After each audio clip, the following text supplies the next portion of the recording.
Suspense. And the producer of radio's outstanding theater of thrills, the master of mystery and adventure, William N. Robeson. Every year, thousands of short stories roll out from a multitude of typewriters and march across the pages of our magazines and books toward well-deserved oblivion. Few are memorable. Fewer still are classics. They pass the time and are forgotten even before the paper in which they are written is reduced to blackened ash. But occasionally a story is written that is a true classic, an unforgettable tale. Listen to such a one now, as Victor Jory stars in Ambrose Bierce's weird and wonderful story of the Civil War, An Occurrence at Owl Creek Bridge, a tale well calculated to keep you in Suspense.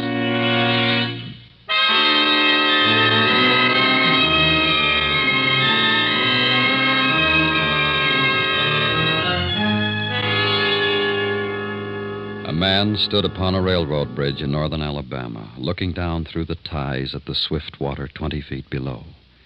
The man's hands were behind his back, the wrists bound with a cord. A rope closely encircled his neck. It was attached to a stout cross timber above his head, and the slack fell to the level of his knees.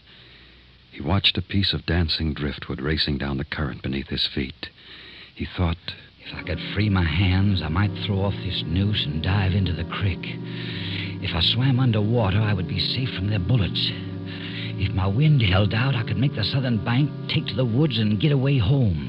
Peyton Farquhar, Alabama planter, stood at the end of a plank. A captain of the Union Army and a sergeant stood at the other end. When they stepped aside, the plank would tip upward, and Peyton Farquhar, Confederate spy, would slip between the ties to hang until dead above the muddy water of Owl Creek.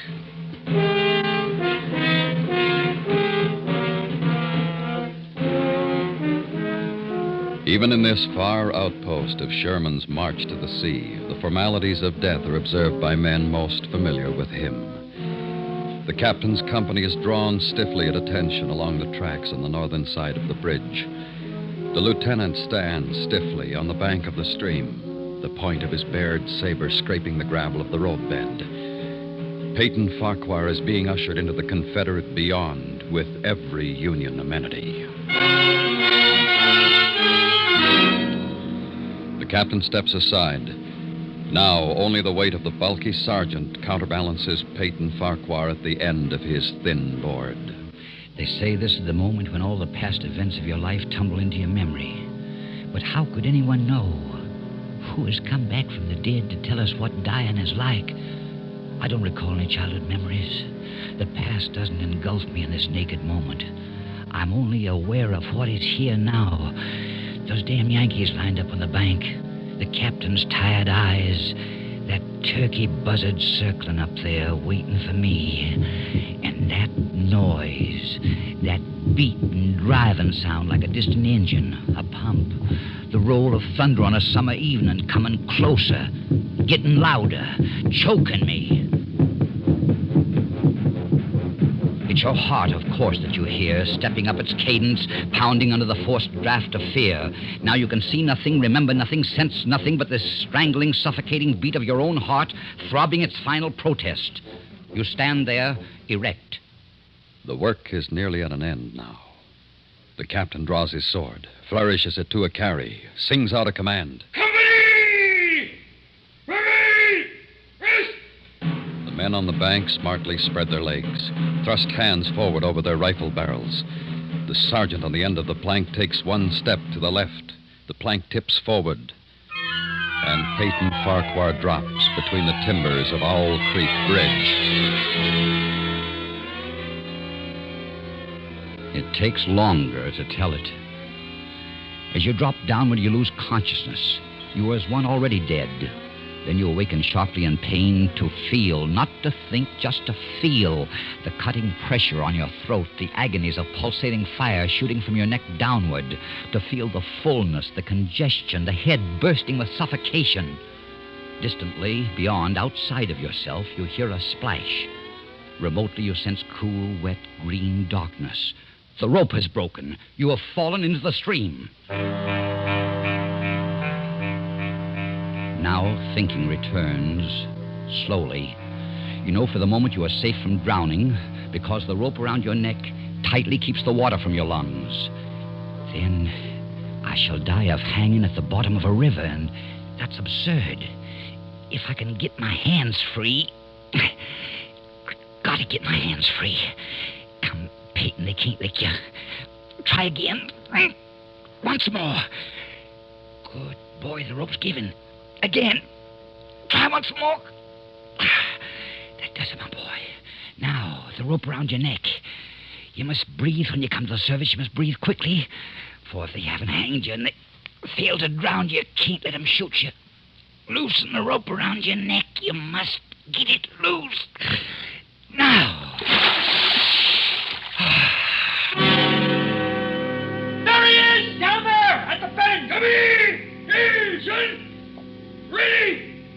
Aim! You dive deeply, but above the ringing in your ears, you hear the volley of the rifles. And as you rise toward the surface, you meet shining bits of metal, singularly flattened, the distorted and spent bullets oscillating slowly downward past you. One catches in your collar, and it feels uncomfortably warm. You snatch it out, and this gray piece of Yankee lead reminds you of the gray uniform of the soldier who was responsible for your being here. You recall that it was only night before last when the soldier had ridden up to the driveway as you and your wife sat under the magnolia trees in the cool twilight. Evening, sir. Good evening, Corporal. I wonder if I might trouble you for a glass of water, sir? Well, of course, Don't disturb yourself, Peyton. I'll go fetch it. Well, you're most kind, ma'am. If you'd just indicate the well. Oh, nonsense. You just sit a spell with my husband. You look as if you could do with some rest. Yes, ma'am. Reckon I could. I'll be back in a jiffy. Thank you, ma'am. Whose command are you with, Corporal? Colonel Tolliver, sir. 13th North Carolina. We gets a little news down here. How are things going at the front? Oh, not good, sir. The damn Yankees are getting ready for another advance. They're repairing the railroad. Got it in shape, almost to Owl Creek Bridge. And they got an outpost there. Once they can run trains beyond the bridge, there's nothing to stop them between here and Atlanta. Then why hasn't the bridge been destroyed? The military couldn't get near it, sir. A civilian might. Owl Creek Bridge. That's not far from here, is it? Less than 20 miles. You say they have an outpost there? On which side? T'other side. Nothing on this side but a couple of pickets half-mile out on the railroad. And a single sentinel at this end of the bridge. And that bridge is important. Sure is. What if it were destroyed? Hold up the Yankees for several weeks. Well, suppose a man, a civilian like myself, should elude the picket post and get the better of the sentinel. What could he accomplish? Well, I was there a week ago, just before we had to pull out. There's a heap of driftwood come down in last winter's flood, caught on the trestle at this end. Looked mighty dry and tindery to me. I see. A fella with enough gumption might get through and set fire to it. Ought to burn like tow. Yes, it should. Course, a fella'd have to have plenty of gumption. The Union commanders promised to hang any civilian caught fooling around the railroad. Here's your water, Corporal. Oh, I thank you kindly, ma'am. Right out of the spring house. Ah, that's cool and nice. And here's a packet of cornbread. I thought you might be hungry. Mighty grateful, ma'am. It's ladies like you that keeps the South together and fighting these days. Oh, what a pretty compliment. Well, reckon I better hit the leather. I got a lot of riding ahead of me tonight. Good luck to you, Corporal, and thank you for the information. You'd be taking a chance, sir, but you couldn't do a greater service for your country. Now, remember that, Corporal. Bye, ma'am. Goodbye, Corporal. Bye, sir. Many thanks. Goodbye. Peyton, what was he talking about? What, my dear? With a corporal. What do you mean by service to your country and taking a chance? Oh, nothing. Peyton, tell me. It was nothing, really, my dear. Peyton Farquhar, if you're fixing to take any chances for our country, I want to know about it. Now, you just speak your piece. There's nothing to say except in I should be going away for a day or two on a little trip. Is it dangerous, Peyton? Not very. You'll be back. Yes, my dear, I promise you. I'll be back.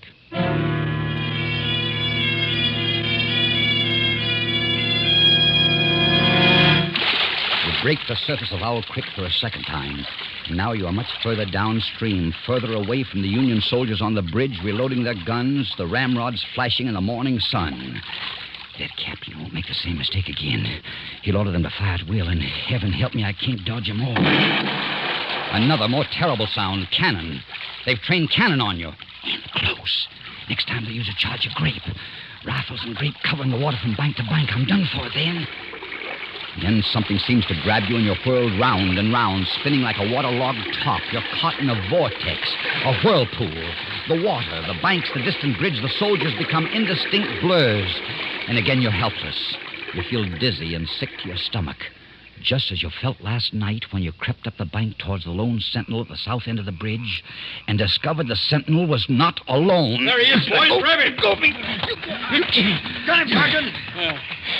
Well, Mr. Peyton Farquhar, we've been expecting you. How'd you know my... We got ways. Look here, I'm a civilian.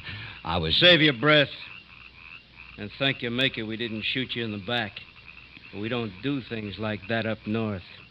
You'll get a trial, everything fair and square. Bring him along, men.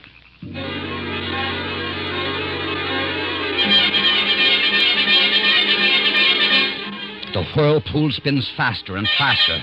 A sharp piece of driftwood tears at your coat. The churning brown water chokes you.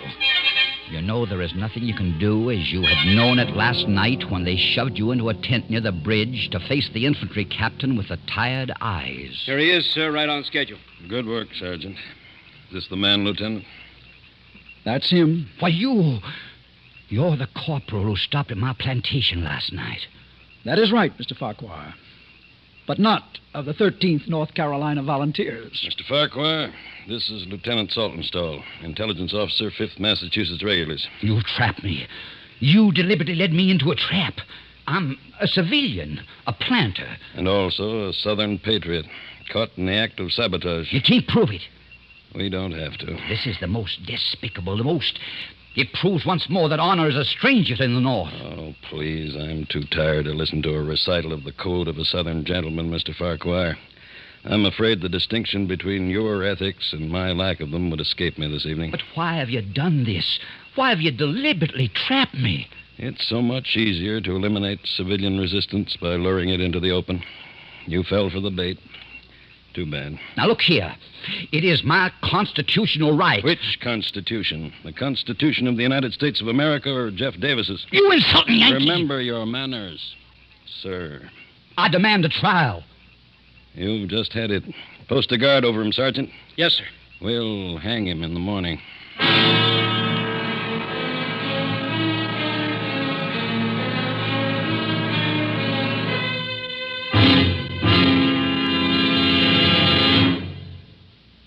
In just a moment, we continue with Suspense.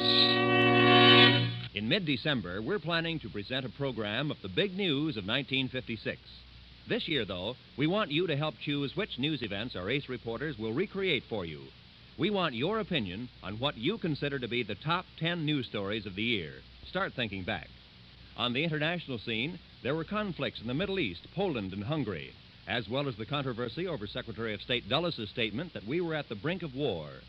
Here at home, President Eisenhower won a decisive victory at the polls, but lost Congress to the Democrats. Pick your top 10.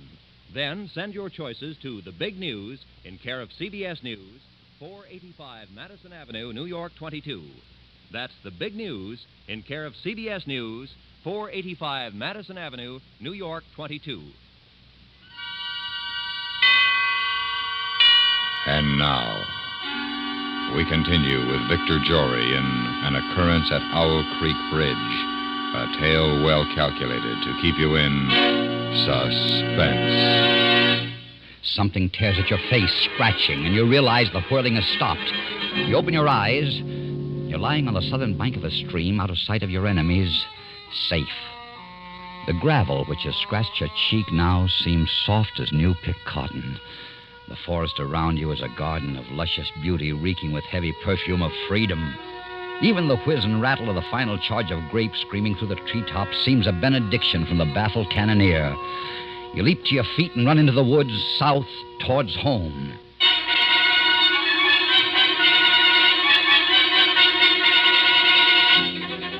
Your neck is swollen and throbbing with pain. You carry it cocked toward your left shoulder as you push through the matted brush. All morning, you tear your way through the undergrowth. Your jacket is in tatters, your face crisscrossed with bloody scratches from the brambles. Every few moments you stop to listen for the sound of dogs. But all you hear is the sleepy buzz of the forest. And the blood throbbing through your heated brain brings another thought, which is an insult. No dogs. You are not even important enough to the damn Yankees for dogs.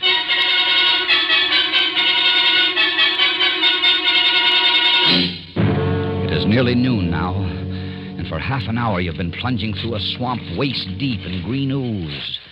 Your neck hurts constantly, your head throbs, and your tongue is thick. It tastes like brown linsey woolsey. Gnats swarm before your eyes, catch in your eyelids.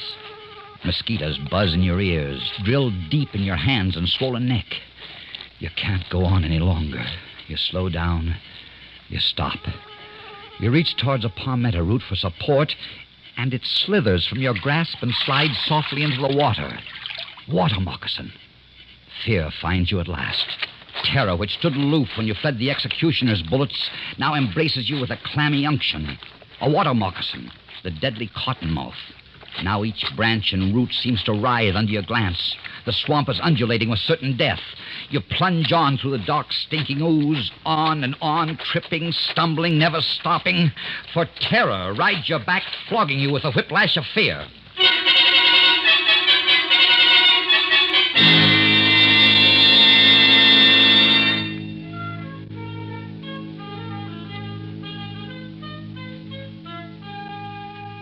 Old Jethro gonna have Mas Farquhar fit as a fiddle in jig time. Now you just drink this here yob tea, Mas Farquhar. Thank you. Thank you. Jethro. Yaza, Mas Farquhar. What are you doing here? Well, I lives here. You live... Where am I? What happened? Well, I was a-poling my dugout and coming home through the swamp with a mess of catfish. I seed you laying out here on the bank in front of my cabin. Jethro, I thought you were dead. Who, me? Dead? Of course you thought Jethro dead. You knew he had consumption when you sold him. You knew he couldn't last long and he wasn't earning his keep. His wife and daughter carried on some at first, but after a while they calmed down, and the last you'd heard, Jethro was dead. You thought I was dead, Mas Farquhar? Sir, you don't mean to tell me you don't know what done happened to me? I'm free. I'm free at last. The news travels fast. Even in the middle of this backwoods swamp, this lonely black man has heard of Abe Lincoln's traitorous Emancipation Proclamation. Yes, sir, I'm free. And I expect pretty soon my woman and my little girl gonna come along and join me. How is they, Mas Farquhar? Is they well? Yes, indeed. They're both fine. Your daughter's grown into a young beauty. Mrs. Farquhar's brought her into the kitchen, began to train her for the house. Well. Now, what you think of that? And my woman? She still sang pretty? Yes, Jethro. Sunday's a meeting time. We can hear all the way up to the big house. That woman's voice. It's prettier than angels. Jethro, I don't know how to say this, but I was really sorry about having to sell you. But there wasn't anything else. I understand, Mas Farquhar. Don't you pay it no mind. I done forgive you a long time ago. You have? Well, sure. Don't the Lord tell us to forgive those who trespasses against us? And don't the Lord promise us we shall be free? Don't you worry none about it, Mas Farquhar. Here now, quiet that spot. Quiet, sugar. They must have heard a razorback in the brush. No, t'ain't no hog. Look, Mas Farquhar, there's a horse coming down the back road. Why, it's a soldier. It's one of our soldiers. Corporal, looks like. Jethro, you've got to hide me. How come I got to hide you, Mas Farquhar? Don't ask so many questions, you insolent black... Mas Farquhar, forget. I was free now. Well, then, as an old friend of mine, please don't ask any questions. Just hide me. And don't tell that soldier anything. Sure, I reckon I can do that for an old friend. Here, you get down under this bed here, and I'll put the covers over the side. Yeah. There he is. Snug as a tick in a rabbit's ear. Remember, don't tell him anything. Have you come this far just to be turned in by a wool-gathering black who talks crazy? If Jethro knew this gray-clad corporal was really a Union lieutenant, he'd guarantee his freedom by turning you in. Even so, he bears you a big enough grudge to turn you in anyway. Unless, of course, he's planning to dispose of you himself. Yes, that's it. That's why he talks so silly about the Lord and forgiveness. He's going to do you in himself. Norton? Never heard of him. Well, if you run into him, don't tell him I was looking for him. Yes, sir. I remember not telling. Just keep minding your own business, Uncle. You'll live longer. Yes, sir. Get up! I sure will. You can come on out now, Mas Farquhar. Lord, I declare I don't understand none of this. You says not to tell him you's here. He says not to tell you he been here. What's this here all about, Mas Farquhar? It's nothing, Jethro, nothing. I owe this man some money. I'm not ready to pay it yet. Oh, I see. Well, I wouldn't know about that. Money's something never bothered me like it bothers some. What? Me and money's always been strangers. What's he mean by that? Money never bothered me like it's bothered some. What's he picking up that knife? Jethro, what are you going to do with that knife? Oh, I was just fixing to slit up some of them catfish I got in the dugout. Looked like you could do with a little food, Mas Farquhar. Oh, no, thank you, Jethro. I really got to be on my way. I want to get home by sundown if I can. Sure wouldn't be no bother to cut up a couple of cats. No, thank you, old friend. If you just tell me which way I should go to get home. Well, I don't rightly know, Mas Farquhar. I reckon from the way the sun's reclining, it'd be down the road that-a-way, quite a fur piece down. Yes, that should be about right. I've never been back, you know. Never tried to go back since I've been free. Yes, I know.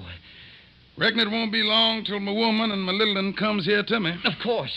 If you get back, Mas Farquhar, if you sees them, you tell them I'm here waiting for them, I'll yeah? do that, Jethro. I'll do that.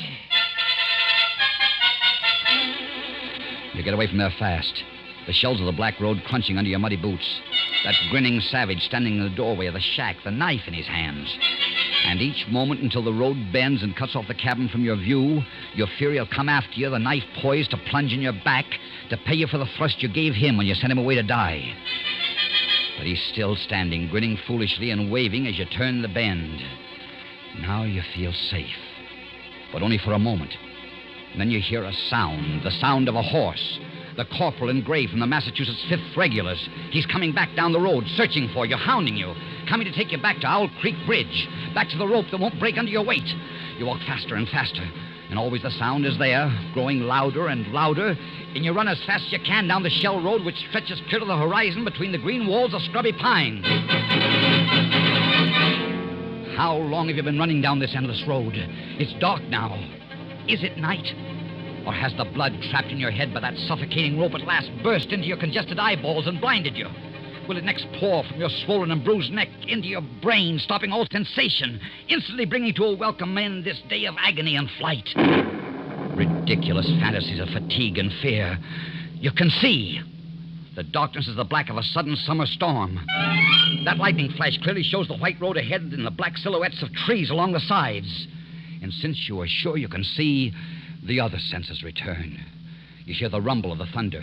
You feel that insupportable ache of your straining lungs, the leaden weight of your tired feet, and now the patter of rain. First washing the stinging sweat from your scratched and bitten face, now pounding harder, flowing down across your hatless head, matting your hair, slowing down your headlong gait to a dog trot. Another flash of lightning directly overhead.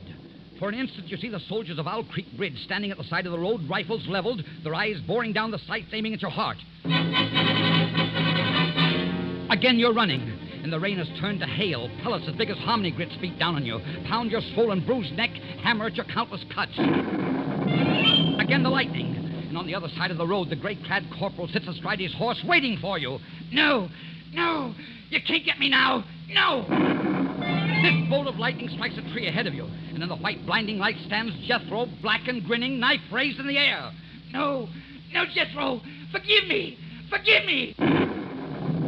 He's gone. And now you see dangling from each tree along the road a noose swinging in the wind. Wherever you turn, wherever you look, a noose waiting for you. A noose which wiggles like a water moccasin.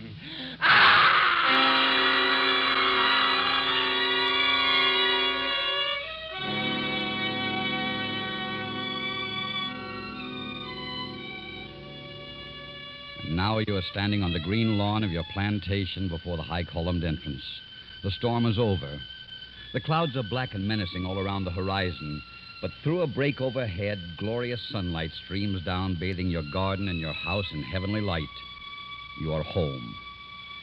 And now you hear a rustle of crinoline, and down from the wide portico steps your beloved wife. She walks across the lawn, her arms outstretched. Peyton, my dear, you're back, just as you promised you'd be. For this moment you have endured the agonies of this day. And were those agonies multiplied 1,000 times, there would be a small price for the benison of this breast, the sanctuary of these arms, the security of these lips. You step forward to fold your wife in your embrace. The rope, stretched tight, sang like a bowstring. Peyton Farquhar was dead. His body with a broken neck swung gently from side to side beneath the timbers of Owl Creek Bridge.